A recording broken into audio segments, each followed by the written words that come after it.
वेद प्रकाश जी, महाराज जी राधे राधे। आपके चरणों में कोटि कोटि दंडवत प्रणाम। महाराज जी, मैं तिहाड़ जेल में डीएसपी हूँ। और महाराज जी, आपका एक प्रश्न था कि मतलब वहाँ कैदी, बहुत सारे ऐसे कैदी आते हैं, उद्दंड स्वभाव के आते हैं। कह रहे हैं कि उनसे साथ रहते हुए उनको भी भगवत प्राप्ति का मार्ग, और मेरे लिए भी क्या उत्कृष्ट मार्ग होगा कि भगवत। देखो क्या है कि इसमें भगवत प्राप्ति एक ऐसी बात है, जब तक आप स्वीकार नहीं करेंगे तब तक आपको कोई करा नहीं सकता, ये पक्की बात है। इसमें जबरदस्ती नहीं चलता। ये मार्ग ही श्रद्धा और विश्वास का है। जब श्रद्धा आपके अंदर जागृत हो जाए, विश्वास जागृत हो जाए, फिर आपके लिए ये मार्ग है। और जब तक श्रद्धा विश्वास नहीं, तो जबरदस्ती तो आपको हम भोजन भी नहीं पवा सकते। नहीं, आप नामो खोलो, हम जबरदस्ती डालें, आप उगल दो। तो ये तो भगवदामृत है, भगवदानंद है। अच्छा, बड़ा कठिन है, उनको भी हो सकती है, पर वो स्वीकार करे तब ना। पर जो जिस बुद्धि ने उद्दंडता करवाई, धर्म विरुद्ध आचरण कराए, और उसका वहां दंड भोग रहे, यदि पश्चाताप हो जाए उनको हृदय में, तो मार्ग खुल जाए। पर यदि पश्चाताप नहीं होगा, तो आप लाख उपाय करो, परिवर्तन हमारे कहने से नहीं होगा, आपके स्वीकार से परिवर्तन होगा। आप समझ पा रहे ना? अगर आपकी स्वीकृति नहीं है, तो मैं यहां से कुछ बोलूं, आप सुन के वही अपनी मनमानी करें, और आप कहें मैं साधु संग करता हूं, तो इतना भी फर्क आपका नहीं पड़ेगा, चाहे 20 वर्ष आप हमारे पास आए। अगर कोई सुधरना चाहे, तो कितना भी बड़ा कोई हिंसक पापी चोर हो, वो सुधर सकता है, पर सुधरना चाहे।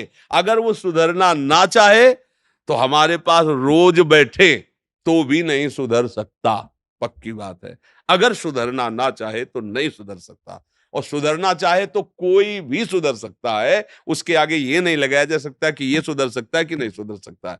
और सुधरने का स्वरूप यही है, जो वो किए हैं वो नहीं करना चाहिए। दूसरों की हिंसा, बेविचार, चोरी, मारपीट, इसी में तो जेल जाया जाता है।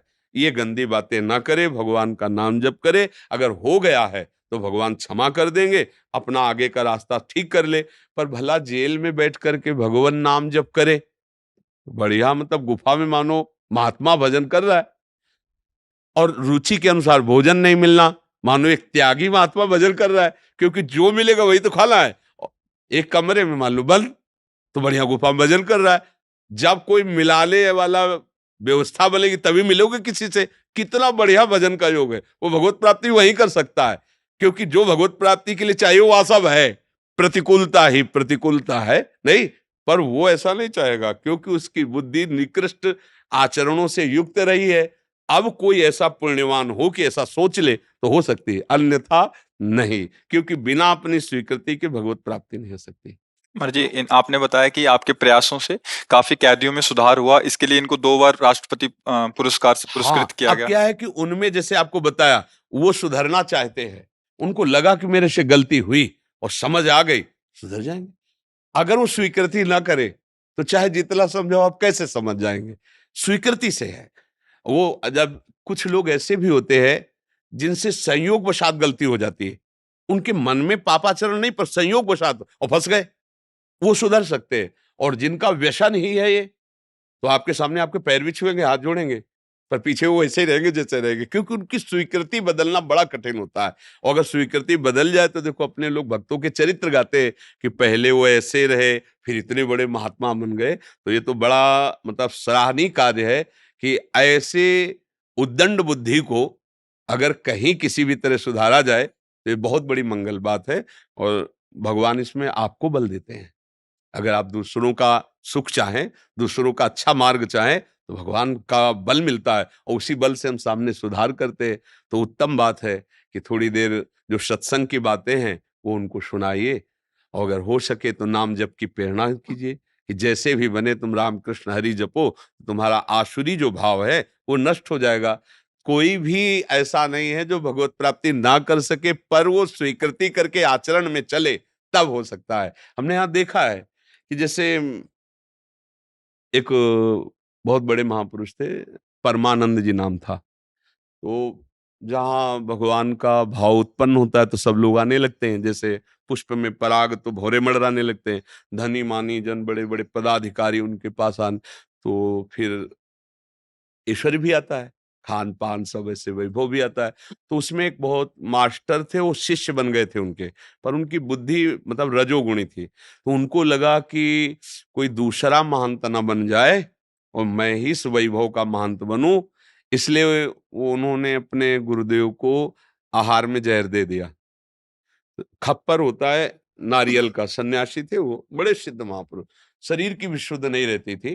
तो स्नान किया, ऐसे ही निकल पड़े, जो लोग आए तो उनको वस्त्र धारण करो, ऐसी ऊंची अवस्था। तो जब ऐसे देखा उन्होंने तो कहा कि ये किसने, वो सामने वो, तो ऐसे देखा पर सोचा कि और गुरु भाई उसको दंड न दे, तो कहा बच्चा क्या तुम समझते हो हमारा कुछ बिगाड़ पाएगा? और पी ले। 7 दिन तक कुछ नहीं। इसके बाद उसको बुलाया और कहा देखो अब हमारा समय आ रहा है इसलिए जा रहा हूं, तुम्हारे जहर से नहीं। एकांत में उससे कहा कि पर तुमने जो अपराध किया है, हम कहेंगे किसी से नहीं, पर इसको तुम भोग नहीं पाओगे, इतना बड़ा दुख मिलेगा, तुमने क्या गलती कर दी। 7 दिन तक कोई जहर का प्रभाव नहीं, जब शरीर छूटा तो पूरा शरीर काला पड़ गया। योगी थे, महापुरुष थे, पर जहर तो था ही ना।